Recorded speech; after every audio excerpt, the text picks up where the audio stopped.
How to download a Live Bank mobile banking app. Let's get started.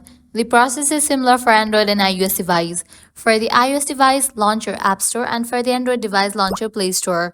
With that, you're gonna land to this kind of interface. Now at the top, you're gonna see the search box. Over there, type in the app name Alive Bank and search for it. With that, app will appear.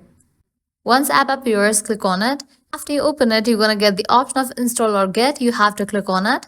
Where that download process will start. Make sure you have stable internet connection so that the download process will be faster. Ally is a robust online bank with an area of deposit, products, loans, and services. The bank offers deposit accounts with no monthly maintenance fees or minimum balance requirements, pays higher yields on CDS and savings account than traditional brick and mortar banks. Once completion of its download, you can launch the app, log into your account, and use it. Well, this is how you can easily download a Live Bank mobile banking app. At the end, if you guys find this video helpful, don't forget to like, share, and subscribe to our channel. Thanks for watching.